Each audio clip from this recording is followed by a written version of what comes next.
And taking our kids' perspectives into account isn't always at the top of our priority list because we might be focused on what we need. And here's the thing, what we need is really important.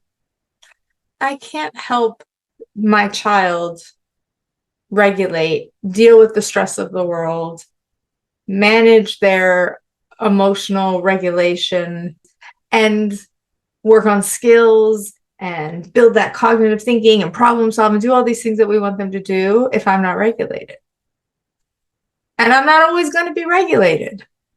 One of the things that we often do, like I was saying, is we'll rush in to maybe use a strategy, but we have to take care of ourselves sometimes, right? It's not always about our kids. Often I find for myself what I'm stressing about with my child is it's not about her. It's really about why am I so upset with this? Why can't I tolerate this moment? Why am I struggling so much? Why am I getting so upset? Now, granted, with kids, young kids, teenagers, no matter how old they are, there's absolutely times when we are needing to work on the skills. But I want to pull us back to, when are we working on that relationship? When are we the support part of it? And sometimes that support part of it is really being that listening vessel and not just being an advice giver, a teacher, a guide, none of that. Sometimes we're just there to listen. And so what is our role in being supportive at these different stages? And then the stress piece. So what do we do when we're all dysregulated? What do we do then? So it's not about, oh, well, they just have to learn, or, yeah, I'm regulated, but they still have to. Oh, I'm knocking things over.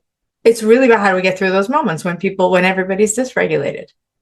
And since that resonates, it's often about me not being resourced enough, and it can't be about what they need in that moment. It really can't.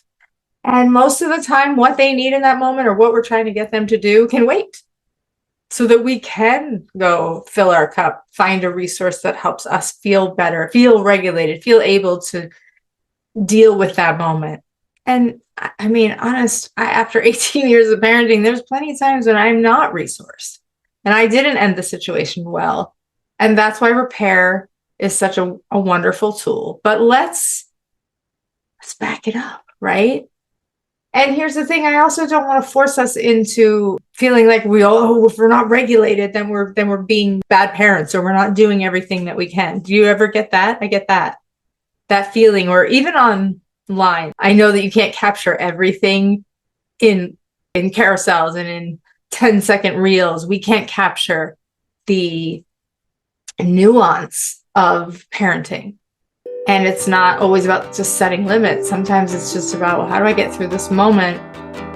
Trying to refrain from blame, shame, judgment, and guilt.